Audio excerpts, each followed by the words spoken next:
What's up, guys? I am going to answer the Q&A questions that I got from the thread the other day. Jerica and I are driving over to the gym to meet with the guy about maintaining our tanning beds, and we're jamming to some Biebs. Not by my choice, it's hers. She asked if we could play it in the background, so background music is on.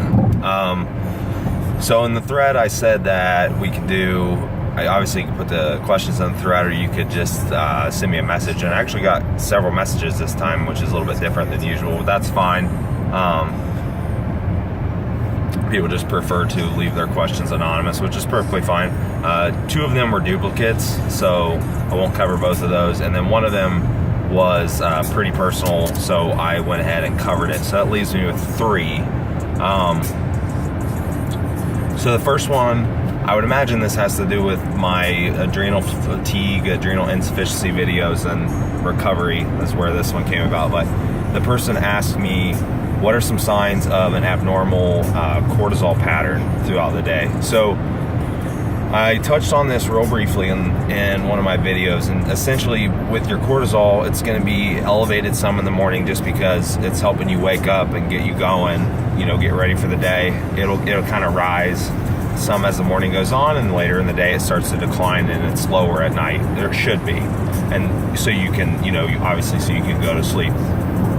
So there's all kinds of different abnormalities and patterns and things that you could look for. They ask for physical signs, like things that they could actually look at, pay attention to without seeing a saliva test or whatever. So for me, like I mentioned in my videos, mine's low all day. So what I notice is I'm tired all the time. I don't really have, that's the main symptoms. All the symptoms of low cortisol all the time. Now some people get a pattern that is kind of flipped.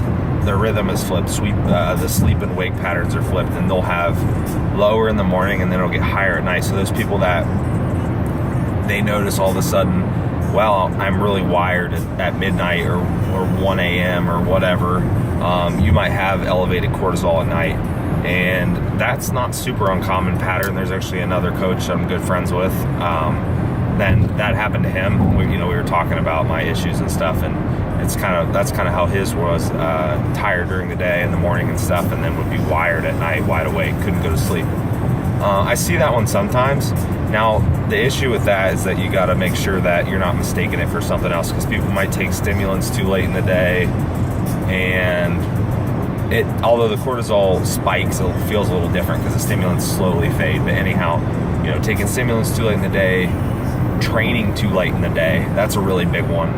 People that train really late at night and then try to come home and go to bed, they might have problems sleeping. I know personally I can't do that. I'm way too stimulated. Not taking caffeine, just the fact that my nervous system's stimulated, I can't fall asleep very well. So just don't mistake the two. But that's probably one of the more common patterns that I've seen. And like I said, you'll notice that your cortisol is flipped, and it's the opposite of what it should be at certain times of day. So your whole sleep-wake pattern is off.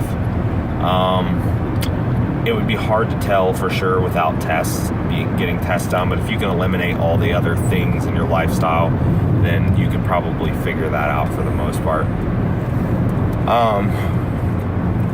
Other question I got was on refeeds and free meals. This one's probably been beaten to death and covered a lot, but I'll still touch on it. That's not a really big deal. In what instance would I use one over the other? So to me, by definition to me, a free meal is a free meal. It's not tracked. It's probably going to be higher in fat, have carbohydrates, have protein, all that stuff. Whereas a refeed is going to be more carbohydrate based, lower in fat. Whether it's, macros are tracked or not is kind of going to be dependent on the situation, but that's going to be what it looks like as far as composition goes. So when are the two going to be used? Obviously, you got to kind of look at what is depleted and what you need to refill. So if you're on a really low carb diet or a keto diet, refeed might be better for you. Maybe you respond better to that. Obviously, with the carbs, you are getting a better, probably going to get better leptin response, going to get a better metabolic response. overall. So one could argue that a carb-based refeed's probably better in most situations if you're looking for fat loss and that metabolic boost. Now, some people might be on a really low fat diet and might notice that they look and feel and perform a lot better the days after a higher fat-free meal. Well, their intramuscular triglycerides are probably depleted, and that might be helpful to them. That's definitely a possibility. So a super easy way to look at it is if you're on a lower fat diet, then you might benefit from a free meal. If you're on a low carb diet, then you might benefit from a refeed. It's going to be hard to say without looking at really the specifics of it. But if you go back into the podcast, Alex and I actually talk about that in depth, almost an entire episode. So you can go back and look at that episode, and you'll get details on how to separate the two and so on and so forth. Okay, let's see. Last question. Oh, can't find it. Let's see.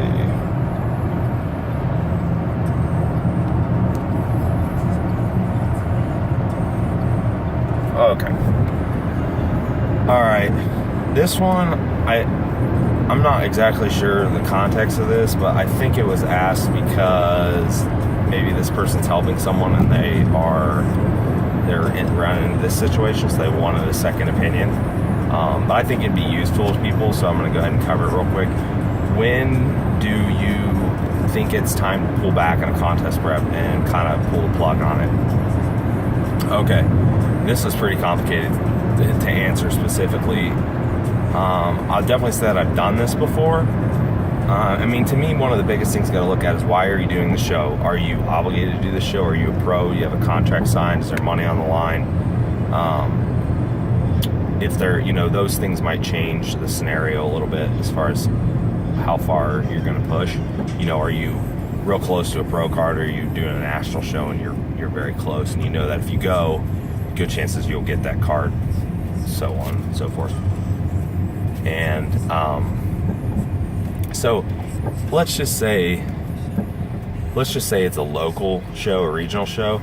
I'm going to say that just because I would definitely push someone further into maybe the danger zone in those national pro situations. So regional show, you're not obligated to do the show. I mean, to me, the biggest thing is look at other shows in the area or around the same date if they're within driving distance.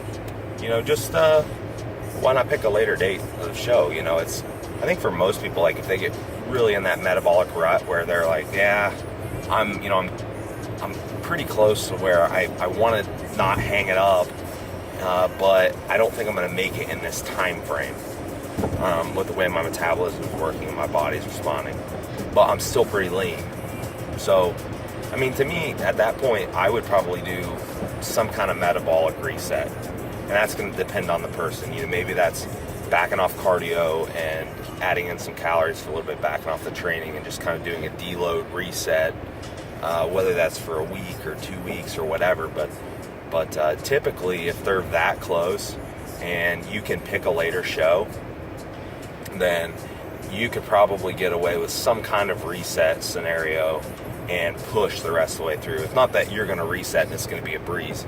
It's still going to be hard, but I mean, I've done that many times. I'm like, look, it's I could get you into the show. You're going to be 95%. I'd rather you be 110%. So let's look at this show and go through those steps I talked about. And I might tell people that ahead of time. They come to me with this goal to do a certain show, and I say, maybe possible, maybe not, and I'm just going to tell you ahead of time that we might run into this problem, and if we do, this is what we're going to do.